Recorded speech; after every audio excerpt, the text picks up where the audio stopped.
let's switch to our Liz Bird. She is live tonight on West Burnside. What are you seeing there, Liz? Liz, what a difference 24 hours makes. You'll remember yesterday there was so much snow here on West Burnside. They actually closed the street. Right now we see traffic moving through just fine.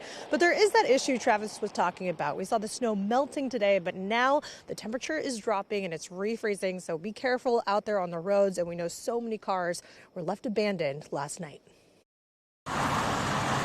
After nearly 11 inches unexpectedly dumped on the Rose City Wednesday evening, Thursday, rows of abandoned cars lined Portland streets. This all icy and my truck slide, get in a ditch. Some people stayed on the road stranded.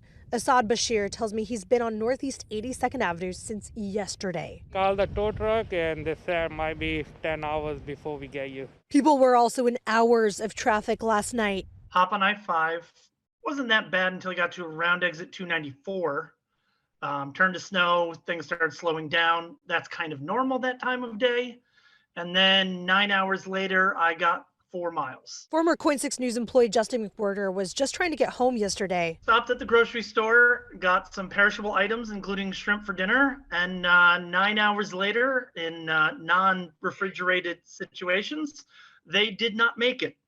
And my car now smells rather of seafood, and I was mostly hungry. Eventually, he made it back. Bashir hopes he'll be able to make it out of this mess soon, too. I'm stuck. I can't eat.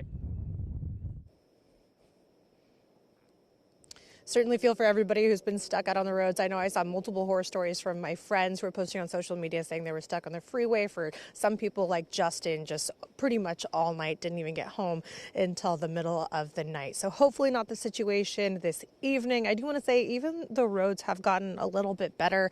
Still a good day to stay off the streets if you can. Listen, Jeff. Yeah.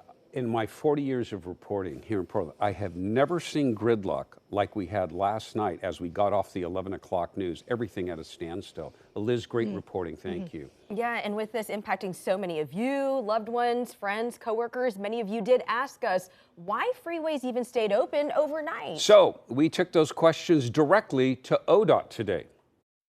We closed roads when we needed to close roads. One of the things we don't want to do is to prohibit emergency service vehicles from getting through. That's Don Hamilton. He also talked to our Jamie Seymour now that ODOT is working to tow away abandoned vehicles to get to work on plowing and scraping. Let's go to Jamie right now. You're seeing some of that going on right now, Jamie? Yeah, you know, as Liz mentioned, cars being stranded on city streets. We also saw them on the interstates like I-5. And while traffic is starting to move freely now, ODOT says those abandoned cars that are still lingering well into today, those have created a whole other hurdle in the cleanup process for their crews, the salt trucks, the de-icers, and that's left them with no other source but to tow. Empty cars lined I-5 south of Portland close to 24 hours after the city's historic snowfall. ODOT says as crews work to plow and de-ice or salt the highways, those abandoned cars are in the way and will be removed. The towing companies will come in and will tow those vehicles off to the side of the road. They're there illegally. They shouldn't be there. ODOT says the bulk of those are along Highway 26 west of downtown Portland. They're already sending tow trucks out that way. Former Coin staffer Gabby Arenda says her trip on Highway 26 back to downtown from Beaverton took more than 5 hours Wednesday night, as she spotted some calling it quits and leaving their cars, others stuck in place through today, including some she was side by side with before making it off the highway. They were still on the side that next morning, and we were right next to each other, but I ended up getting home and they unfortunately didn't, so I'm very grateful. Meanwhile, cars that did attempt to make their way off the highways and onto surface streets still struggled to move.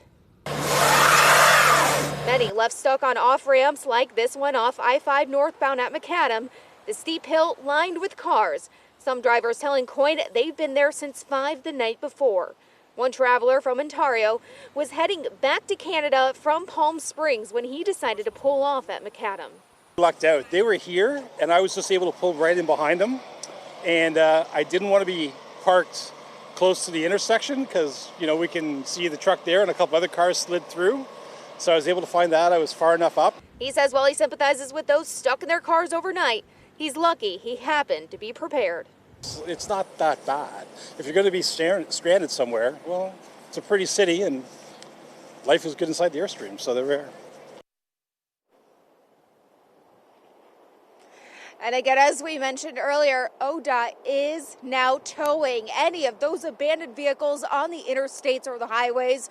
So if you were one of those drivers that had to leave your vehicle behind, they're saying get those now. Or if you must, hire a private tow service like AAA, or they might reach you there first. Reporting live in Southwest Portland, Jamie Seymour, KOIN 6 News. Yeah, and one reason Burnside was shut down, in the Burnside Tunnel, someone had abandoned their car right in the middle of that little tunnel up there on Burnside near Skyline. Incredible. Jamie, thank you.